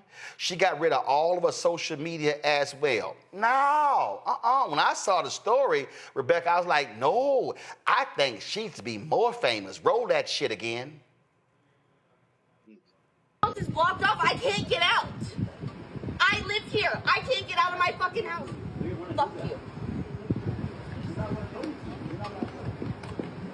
Yeah, I think a simple "can you move your truck, please" would have sufficed. You stupid nigger. Right. Glad I recorded that. Ain't that something? Said, you stupid nigga. That's the quote that she actually used. And so I can't, for some reason, I can't pull up my iPad today. But the white woman in the video, Rebecca, her name is Kaylee Buchanani, Buchinani. Her ass done left the state. Her ass done left the state. Y'all, she's dyed her hair purple so she can't be recognized. She's gotten rid of all of her social media. This is the quote that she said on Zoom to this K-Ron Channel 4. "I'm sorry for what I said. I'm sorry I wanted to hurt you, but it's not because I'm a horrible person. It's because I've been struggling recently." Buchanani says she's received death threats, Rebecca, and had people harass her about what she said in the video. She also said that even her parents are getting phone calls. Quote, Rebecca, "I had to change my number, turn off all social media. I had people calling me, giving me death threats. Multiple people a day calling me, harassing me, telling me what a horrible person I am. My parents still get phone calls."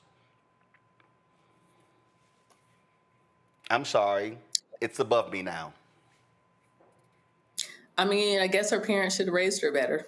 I mean, she learned that from something. I mean, yeah, she fled the state. Those boots are made for walking. And she walked walked up out of that state. I mean, come on. Like, don't let all this rhetoric that you're hearing on TV confuse you. Like, people aren't dealing with this. Just like last week, we talked about some of the changes in the military. Like, look, people could say what they want. They could do all this anti-DEI and say we're going to remove Medgar Evers' name and all that stuff. But the rank and file is still primarily Black folks and some brown folks. Like, everyday, regular people aren't putting up with this. So whatever courage y'all think you're getting from the president, you don't got the president's security. Nope. And y'all need to just leave people alone because people are fed up. Leave us the F alone. We don't bother nobody. We don't want to bother y'all. Just leave us alone. But if you bother us, you might have to move. Eugene, I got one more. Her ass said, you're going to love this one here. She was asked the question, if the N-word is something that she says often. She says, quote, no, I do not. Hold up, here it comes. I grew up with a lot of Black people. And then she went, and with the music we listen to, sure, maybe in a different form. Do I say it that way? No, I don't. It was merely just, he hurt me, I wanted to hurt him. It had nothing to do with me being a racist. Gone. So look, right? This is what I want them brothers to do, right? I'm pretty sure you got some folk that support you. I want, when them cash apps come through, I want her to relive this forever. So when the cash apps come through, this is what I want you to do. I want you to go over to one of these little platforms, all right? I want you to take out an ad, and I want you to just run that video, that 15 seconds of her calling you an Nigger, so she can never escape it no matter where she goes. And them ass is cheap. I want you to make sure she never escapes it. Because, one more time, it just rolled right off her lips. She knew what she was doing. She knew what she wanted to say. It was her entitlement. She thought she owned the street. One more time, bro said all you had to do was ask me to move the truck. We would have moved the truck for you. But, she had to strut away thinking she was some kind of badass and call him a nigger. And what we're not going to do is make sure, think she could just, ease on out of it by, delete my social media. And then I'm going to dye my hair. Sorry, this is 2025, baby girl. They could dock your Social Security and everything. I'm not advocating for it. As a victim of it, I'm not advocating for it. But listen, I just want white people to stop calling Black people niggas, so that you don't have to deal with the find out part of the fuck around. But I love how she like, it's in our music. I can imagine, what's her little name again? I can imagine her little trifling ass. Hold on, let me go back. I can imagine Kaylee sitting here like, I ain't mean it that way. I kind of meant it, I said it, but I ain't quite said it in that form. Can you imagine Kaylee doing this here?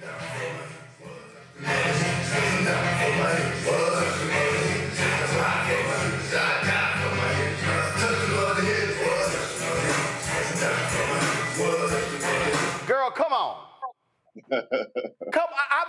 Y'all, they really getting on my damn nerves. Okay, hold up. I got to tell y'all about this one here. Hold up. We ain't done. Okay, let's see. We done with the Trump person. We done it old racist-ass rock thrower. We done with racist-ass Kaylee. Now let's go to this one here. New Hampshire Republican. He blames Black people. We the problem for all the gun violence in America. That's right, y'all. Travis Corcoran wrote his email in response to receiving an invitation from a gun safety. Y'all, can't nobody see that. We should have blown it. Come on. Okay, come on now. Y'all should have. Come on. My Lord have mercy. Okay. He wrote an email in response to receiving an invitation from a gun safety organization to participate in National Gun Violence Awareness Day. He posted both the email from the organization and his response email on Twitter saying, quote, I get emails from gun grabbers, I respond. Check this out. He said, Rachel, thanks for writing. Some people say that I'm on the spectrum, probably, and I think that's likely correct. 3 indications of this are A, I'm averse to changes in clothing.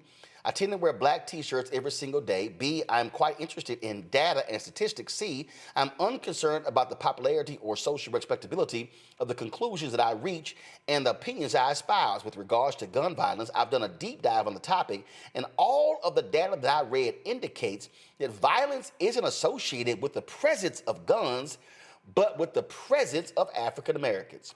Blacks commit violent crimes at 5 to 10 times the rate of whites. This is one reason that there's such an amazingly tight correlation between states with the majority white population and states with extraordinarily low crime rates. I agree that awareness is important. People need to understand facts. If they're going to push for the correct policies to reduce violence, you have my pledge that I will wear a black t-shirt on Friday, June 6th, to help make people aware of the fact that crime is predominantly caused by African Americans and not by guns. Have a great week. Well, I mean, I'm just curious. Now, Robert, I know your ass love guns like I drink protein shakes. But what's real interesting to me here is every time there's a mass shooting, if I had to go to a betting market, I put my money on a white man. You know, you can take it even further, Roland, because what happens is we're dealing with a question of definitions here, because they say gun violence, because they want to skew the statistics towards black people. Now, if you say, well, how many police officers shoot people per year, and does that count as gun violence? There's violence, there's a gun, but because they wear a uniform, that doesn't count inside of those statistics. How many people a year are killed by white militaries worldwide using guns, using bombs, using rockets, etc.? Does that count?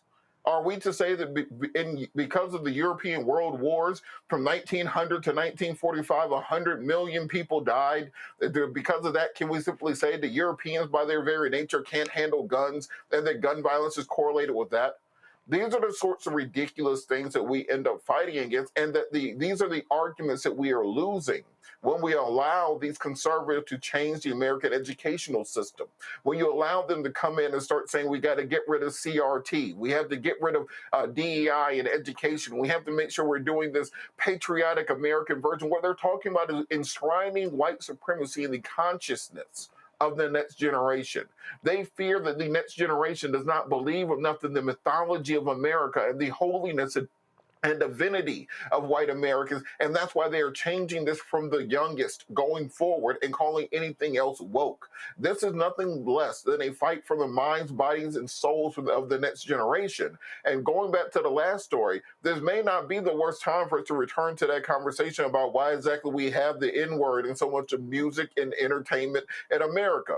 In the 90s, we said the F-word for the gay community all the time. We ain't heard that in public in 5-10 years. We used to call women the B word in music all the time. Now, instead of doing that, we call that feminism. We would never hear them make a song saying F them other J words, talking about the Jewish community, the way they have songs saying F that other N word or any other group. So black folks saying the N-word have made white people a lot of money over the course of the last 50 years. It may be time to revisit that conversation to ask, well, why exactly is that the last taboo that's allowed to be part of popular culture? You can't say the R word anymore with regard to people with disabilities, but we allow them to still make millions and billions of dollars by us using that word. Eugene, this white boy crazy. Listen. I'm gonna just give him some quick advice. As a former vice chair of a Republican state party, just resign. Just resign and go off to the sunset. Because if you decide to fight this, if you decide to make it a bigger story than what it already is, it's just going to hurt you downstream. You shouldn't have said it.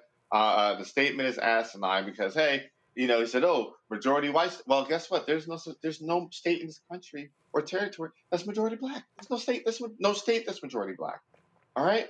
And then most importantly, we know that violent crime more times than not is an issue of proximity and poverty, the two P's. And so, I mean, on the eve of Juneteenth, I think that's a great argument for reparations and whatnot, and say, hey, if you actually want to deal with violent crime, deal with poverty, deal with proximity. But we're also going to talk about violent crime. There are more white gun crimes in America than there are black gun crimes in America. That's just a fact by virtue of population. You can talk about densities, but when it comes to actual raw numbers, the numbers are still going to be the same. So, dude needs just to resign. New Hampshire GOP, which is one of the crazy GOPs and whatnot, they need to kick him out the party and on his way out, because, hey, it's things like this that are going to define you going forward. Rebecca, go on right ahead. Two things. If Black people were really committing such horrible rampage across this country and using all these guns and doing all the violence in this country, then guess what white people would do in this country? They would make guns illegal if that's what was happening. That is not what's happening. The second thing, if we're going to talk about New Hampshire, okay, cool. New Hampshire, I think, is less than 1% Black. So please tell me why all those Native American women are disappearing and being being assaulted. That ain't Black people doing that. So maybe you need to focus on that particular issue in your particular state instead of speaking on behalf of people which you probably don't even know. These folk crazy. And so we're going to call them out. We're going to call them out. It's a bunch of stuff we didn't get to, but I got to go ahead and play this here, because there's nothing better to me than seeing Pete Hegseth get his ass just slapped all around. I mean, just smacked all around. Courtesy of Senator Tammy Duckworth. This is a great 5 minutes and 13 seconds. Roll that. In response to my colleague from Oklahoma, I believe the Secretary of Defense has just responded last week and admitted that the $1 billion mission that he led against the Houthis, who do not have a Navy, has not restored the transit of U.S. flag commercial vessels through the Red Sea, and in fact has resulted in the loss of 2 F-18 Hornets to the tune of $60 million apiece, as well as, I believe the last count was 7 Reaper drones to the tune of another $200 million. You are blowing through money like my fellow cadets and I did in our first Liberty after basic camp. Luckily, I didn't end up with a questionable tattoo. Your failures, Mr. Secretary, since you've taken office has been staggering. You sent classified operational information over Signal to chest thump in front of your wife, who, by the way, has no security clearance, risking service member lives in the process. You blew the $1 billion fight against the Houthis, whom, again, as my colleague says, has no Navy, and yet you lost all of those aircraft. You've created such a hostile command environment that no one wants to serve as your chief of staff or work with you in other senior DoD leadership roles. But what we should all be talking about more than all of this is that you have an unjustified, un-American misuse of the military in American cities, pulling resources and attention away from core missions to the detriment of the country, the war fighters, and yes, the war fighting that you claim to love. I don't know if this is because you are too inexperienced and incompetent to understand the real threats facing our country, or if it's because you are just an unqualified yes man who can't tell the president how to keep Americans safe. You are focusing on renaming basis for Confederate generals. You said just now to Senator King that to a man and to a woman, we would rather be associated with the old Confederate names. Well, I am one of those women. I served at Fort Rucker, Alabama, a base that was named for a traitor who took arms against the United States of America, led troops who killed Americans. It was renamed for Mike Novosel, a Medal of Honor recipient who, in his citation for the Medal of Honor, includes that he saved 29 American lives, to include hovering backwards in a helicopter towards an enemy bunker where a wounded American was laying and saved that person, including after being taken fire himself. I know a little something about what it takes to fly a helicopter when you've been hit by enemy fire. That was heroic. I'd rather be associated with Mike Novosel than a failed Confederate traitor. I don't know whether you are inexperienced or too incompetent, but I wonder when you will actually focus on our nation's warfighting mission. We know that California is just a deliberate, systematic, political and dangerous campaign led by you. We should not be using our military to play cops against Americans. General Kane, as chairman, a key part of your job is to coordinate military planning across the joint force. Is the department currently incorporating into any military plans expanding the use of the reserve forces to include the National Guard or active duty troops to support domestic law enforcement, including in other locations in the United States? Senator, you know, we carefully. No, General. Well, it's not really a yes or no question, Madam Senator. We plan all kinds of different things. I think it is a yes or no question. I'm not aware of anything, but the reason why I'm answering is the tags may be looking at something that I'm not aware of. What are you doing at your level? You're not aware of that happening at your level? Because we know that on his first day, President Trump directed U.S. Northern Command to revise its unified command plan to add new planning requirements to combat, and I quote, criminal activities. A series of follow-up executive orders continue to redirect DOD priorities to supporting domestic law enforcement, including one in April that tells DOD, and I quote, use national security assets for law and order. In other words, do law enforcement's job. I'd like to enter these executive orders into the record, Mr. Chairman. Is there objection? Without objection, so ordered. Secretary Hegseth, you say you are focused on warfighting and warriors. These are your words. Yet you are diverting untold DOD resources and attention to a fundamentally non-military mission of domestic policing. Across the country, we have qualified police officers who are trained for that mission. They know those streets better than the Marines you deploy to Los Angeles, who normally focus on the Indo-Pacific. And you recently approved 700 more troops in 3 other states to do admin and logistics works for ICE. You say all of this is valuable training, but I would much rather have our troops do tough, realistic training relevant to high-end combat. Instead of typing in spreadsheets for ICE, they should be conducting live fire maneuver exercises. Instead of patrolling American neighborhoods and standing in front of federal buildings, they should be rehearsing call for fire missions. We have local police who can stand in front of those federal buildings. And the list of distractions goes on. You are encouraging the DOD workforce to go work for DHS in increasing numbers. You're pulling the military away from facing foreign enemies who literally say things like death to America. And you're putting troops with weapons aimed at Americans. Mr. Secretary, let the military get back to its real job. Stop forcing them to do DHSs. And if you want to be DHS Secretary, maybe you can apply for that job when you're fired from this one due to your incompetence. Ooh, damn, Rebecca, she read his ass for filth. That was the clip I needed to see going into Juneteenth. I mean, what more can you say? Look, she is a true patriot. She served honorably in our nation's military.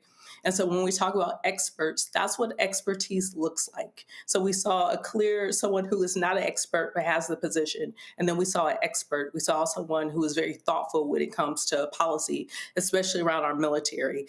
Our military is never supposed to be deployed in U.S. cities towards American citizens. That is something that our military, that's not even within the purview of our military. And so what we're seeing is an administration that's using very unconstitutional measures for political advantage. And so Americans ought to be extremely upset with what's going on. And I wish more Americans would truly understand all of the unconstitutional things that we're seeing that's happening in this moment. If this was good times, Eugene, it'd be like, damn, damn, damn.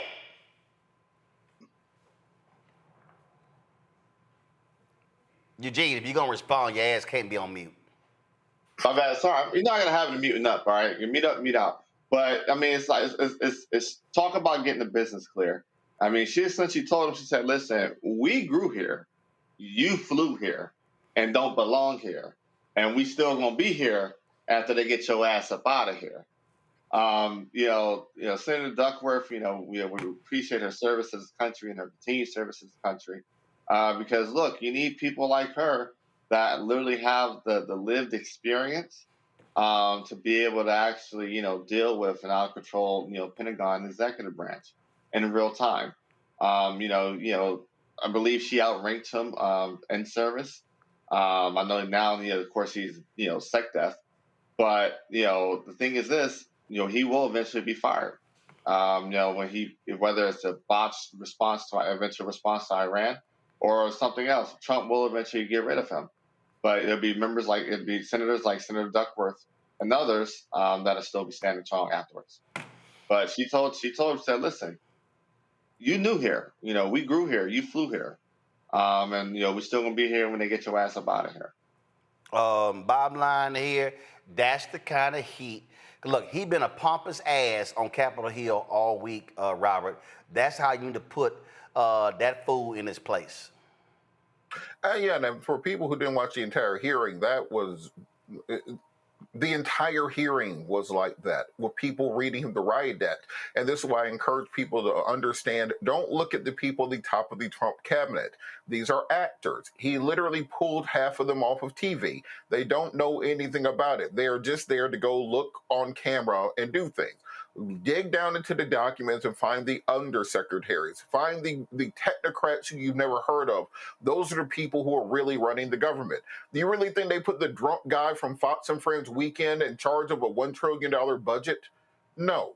So when I say that this is important, you have to look at what the current U.S. policy is with regards to Iran. The reason that we are massing aircraft carriers in the region, bringing a third aircraft carrier from the Straits of Malacca to the Persian Gulf, the reason we are repositioning as many as 50 area refueling tankers from the east coast of the U.S. to European command, the reason 2 months ago we repositioned 19 B-2 stealth bombers from Missouri to Diego Garcia in the Indian Ocean, is because very clearly we're about to go bomb the hell out of Iran. And Israel has already started taking out the early warning radars, taking out the command and control centers, assassinating much of their high-level leadership, taking out Hezbollah and the Houthis and Hamas, who are their proxies in the region. But folks need to understand that Iraq and Iran are not the same thing. Iran has a space program. Iran has one of the most powerful drone armies known to mankind, so much so they were selling drones to Russia the last 2 years. If you think we're simply going to go in and in 2 weeks remove them the same way did Saddam during Desert Storm, that is not going to take place. And before this administration runs us headlong into another 20-year entanglement in the Middle East, we need to be asking serious questions about what exactly is happening, what it will mean, and whether or not we should be spilling American blood for a war that Netanyahu started. Bottom line is, way to go, Senator Tammy Duckworth. Rebecca, Eugene, Robert, sure appreciate it. Thanks a lot. Hey, folks, we don't have a show tomorrow. Tomorrow's Juneteenth. We normally do a show on Juneteenth, but we're going to be broadcasting live on Saturday from Richmond, Virginia, at the Virginia Commonwealth Dinner. So the Blue Commonwealth Gala will be broadcasted live beginning there. The VIP reception is at 5 p.m. We'll be live beginning at 5 p.m., so we can't wait. So you definitely want to check us out then. Tomorrow I'm going to be in Charleston, West Virginia for a Juneteenth speech taking place tomorrow. St. Louis, I'll see y'all Friday in St. Louis. I was literally just looking at my itinerary. So St. Louis, I'm going to be at the Jubilee Project. Going to be it's going to be at the JFK Community Center, 315 Howdershell Road, Florissant, Missouri. It's going to be on Friday. So that event, meet and greet, VIP meet and greet, is going to be at noon, and then my keynote speech as well as fireside chat is going to be at 3:15 p.m. So look forward to that. So lots of stuff going on. So folks, hey, if you want to support the work that we do, join our Bring the Fuck fan club. Our goal is to get 20,000 of our fans contributing on average $50 each a year. It's $4.19 a month, 13 cents today. Support the work that we do. Of course, if you want to contribute via Cash App, here is the Strike QR code right here for Strike. And so you can just use that QR code. If you want to, of course, send check a money order, go to, first of all, make it out to Roland Martin Unfiltered. Make it payable to Roland Martin, P.O. Box 57196, Washington, D.C., 20037 7-0196. PayPal is R Martin Unfiltered, Venmo, RM Unfiltered, Zelle, Roland at RolandSMartin.com. Roland at RolandMartinUnfiltered.com. Download the Black Star Network app, Apple phone, Android phone, Apple TV, Android TV, Roku, Amazon Fire TV, Xbox One, Samsung Smart TV.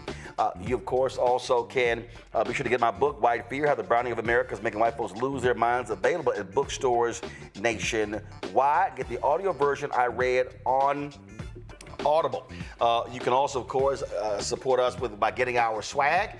Be sure to get our Roland Martin Unfiltered Black Star Network swag by going to rolandmartin.creator-spring.com. You can get our shirts, especially Don't Blame Me, but for the black woman.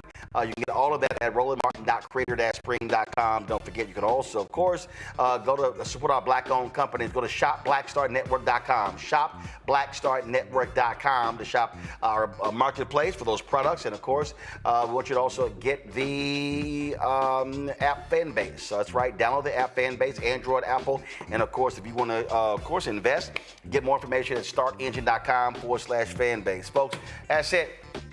Y'all be well. Have a fabulous Juneteenth. And we're going to keep bringing the funk as we always do. Now it's time for Truth Talks. Holla!